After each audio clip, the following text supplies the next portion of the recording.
Y, por supuesto, vamos a meternos, como lo anticipábamos, con lo que está pasando en México. Sigue hablando, creo, aún la presidenta Claudia Sheinbaum. El tema que se impone, casi excluyente, tiene que ver con el altísimo impacto que generó el asesinato que se producía ayer justamente en plena alcaldía de Benito Juárez, en la zona sudoeste de la capital mexicana, de la Ciudad de México, de una de las principales colaboradoras de la alcaldesa, en realidad no de la alcaldesa, de la jefa de gobierno de la ciudad. Bueno, acaba de hablar acerca de las investigaciones en curso la presidenta Sheinbaum, así que te propongo que repasemos lo que decía. Ahora vamos a ir justamente a ese testimonio. ¿Ya está? Vamos, ahora sí. Él, pues, como podrán imaginar, pues no se puede revelar muchísimo de la investigación.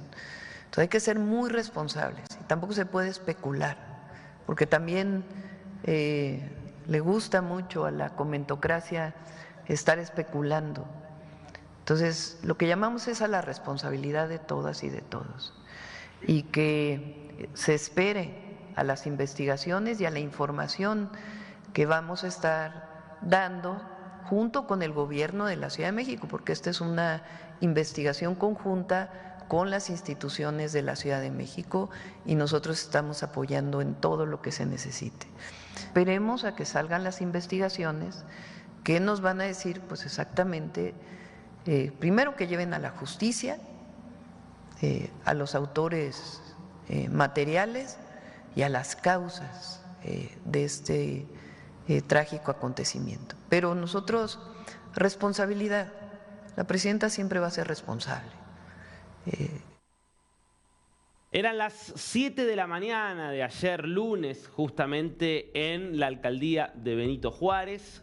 Esto es, insisto, al sur de la Ciudad de México, cuando se producía esta imagen, que seguramente ya viste, pero que vamos a repetir porque es parte de la investigación de la que hablaba la presidenta, una investigación que se está realizando tanto por parte de las fuerzas federales, por la gravedad del caso, como por parte de las fuerzas de la Ciudad de México. Vamos a ver el video, justamente vas a ver el auto que estaba estacionado, allí se encontraba Jimena Guzmán, a su lado estaba José Muñoz, y fíjate, de campera blanca, casco de moto, el sicario que saca el arma, apunta hacia el parabrisas y va a disparar 12 veces, ahí dispara, saca el arma y dispara 12 veces en total, asesinando a Jimena Guzmán, la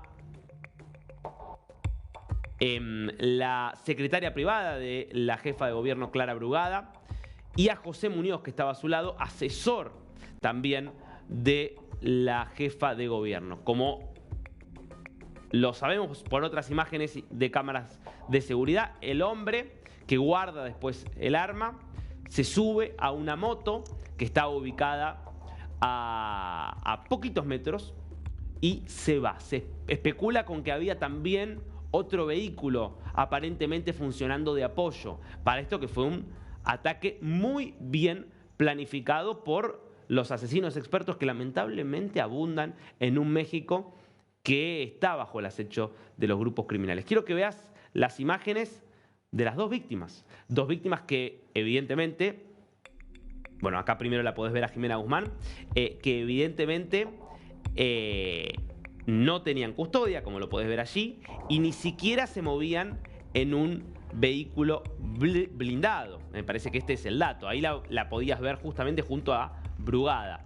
Y este es, acá a la izquierda, Jimena Guzmán, a la derecha, Clara Brugada, la jefa de gobierno. Y aquí José Muñoz, este asesor que también estaba allí.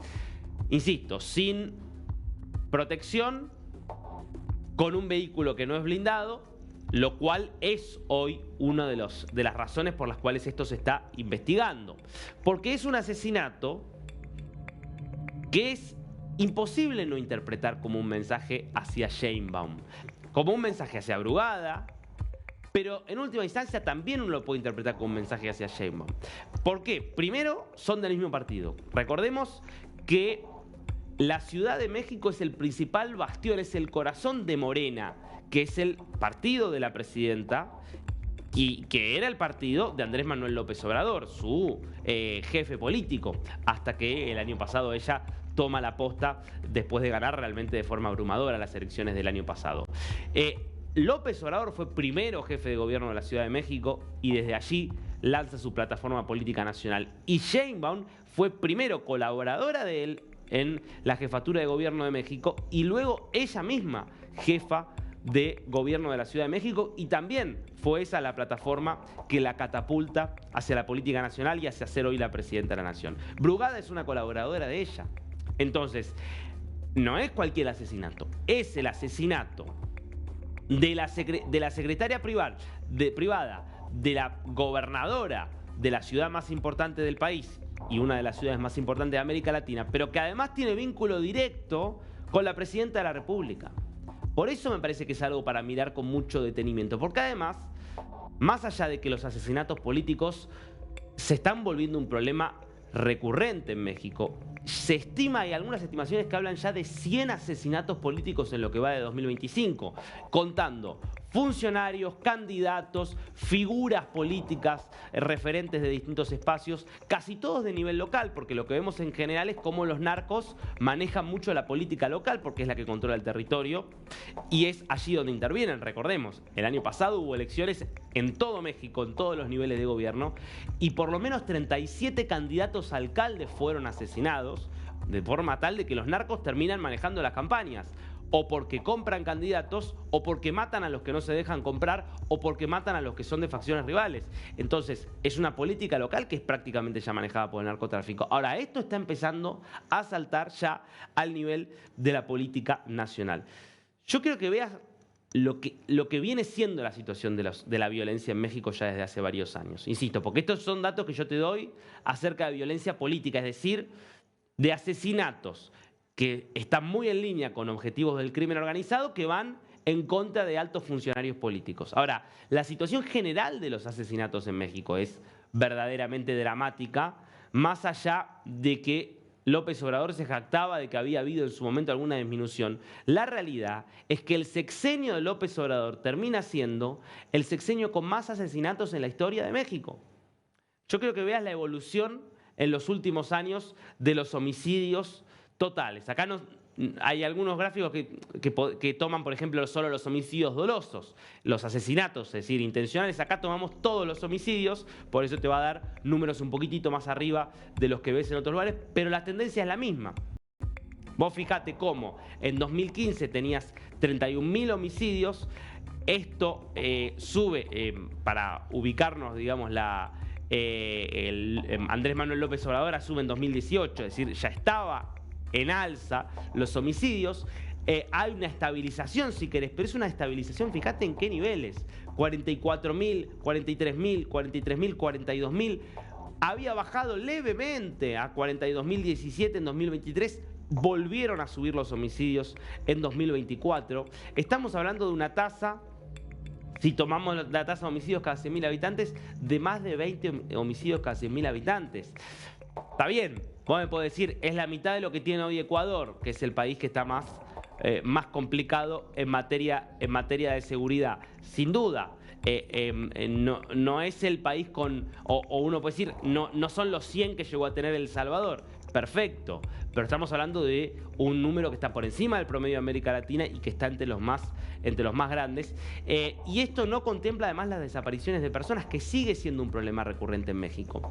¿Y por qué puede haber aquí un mensaje a la jefa de gobierno? Bueno, desde hace tiempo se habla de grupos criminales que quieren ingresar a la Ciudad de México. Yo no sé si podemos ver una placa que muestra algunos de los grupos más importantes que actúan en la ciudad, ¿no? Que no son necesariamente las dos organizaciones más grandes del país, que son el cartel de Sinaloa o los desprendimientos que quedaron del cartel de Sinaloa o el cartel de Jalisco Nueva Generación, pero tenés la Unión Tepito, tenés los Rodolfos, la Antiunión, el cartel de Tláhuac, no sé si tenemos una placa más. Esto en principio son los grupos de los que se habla. ¿Fue alguno de estos grupos? No lo sabemos, y lo dijo muy en claro la presidenta, desalentando que haya especulaciones respecto de qué grupo pudo haber sido hasta que no avance la investigación. Ahora, vos tenés un problema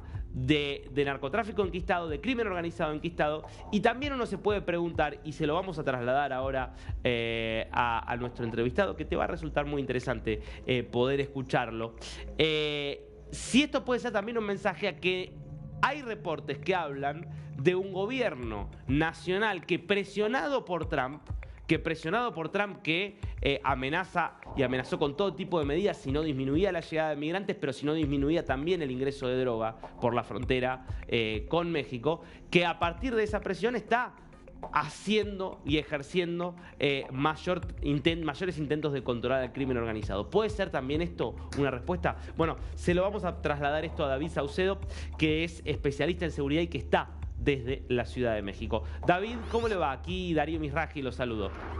¿Qué tal, Darío? Qué gusto saludarte a ti y a tu auditorio, a tus órdenes. Bueno, lo primero, David, ¿qué se sabe de lo que pasó con los colaboradores de la jefa de gobierno Brugada? ¿Y qué interpreta usted que puede haber detrás de esto? Por el momento las autoridades no han dado a los avances de la investigación. Lo que tenemos hasta el momento únicamente se deriva de las imágenes muy lamentables del video en donde se recoge el momento en el que ocurrió este lamentable episodio. Solo tenemos esa información y en el contexto en donde se da este doble asesinato.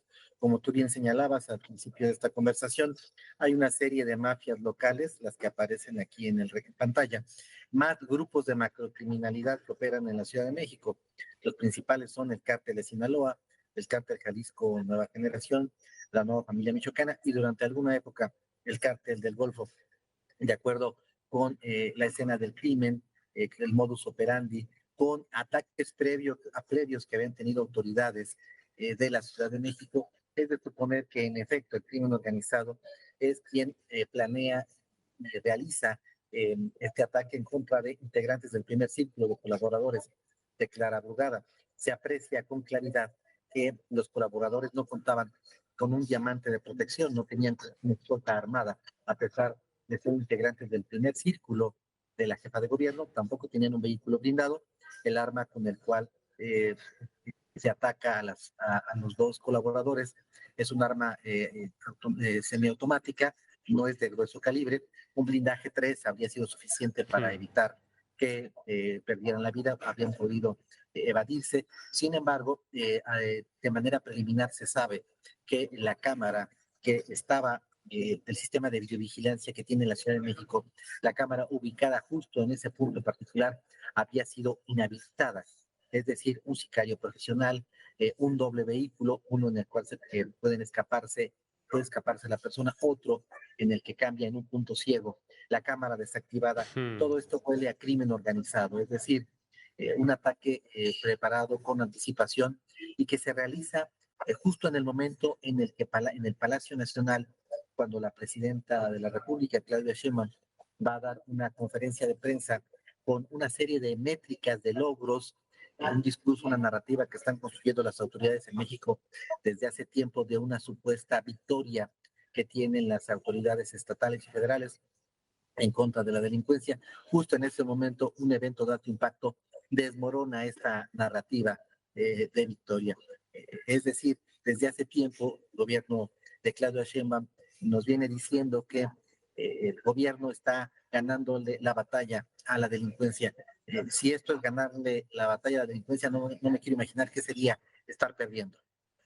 Bueno, a ver, David, usted está planteando varias cosas muy interesantes, pero me quiero quedar por esto último.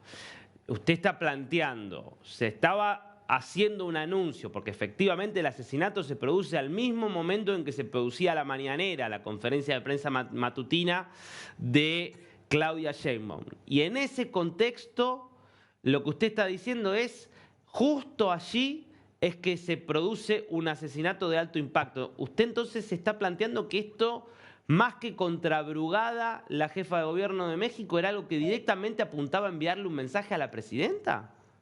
Lamentablemente los ataques en contra de las autoridades capitalinas se interpretan como ataques directos hacia el gobierno federal, tal y como ocurrió hace algún tiempo con el atentado en contra de Omar García Harfuch, actual secretario de Seguridad Pública del país, pero en ese momento secretario de Seguridad Pública de la Ciudad de México. Al tratarse de funcionarios identificados con el partido de Morena y que además son colaboradores directos de la jefa de gobierno, se interpreta que un golpe directo en contra de Clara Brugada es también un ataque en contra del gobierno federal. Hay que recordar que los dos últimos presidentes de México, Andrés Manuel López Obrador y Claudia Sheinbaum, antes de ser presidentes, fueron jefes de gobierno de la ciudad.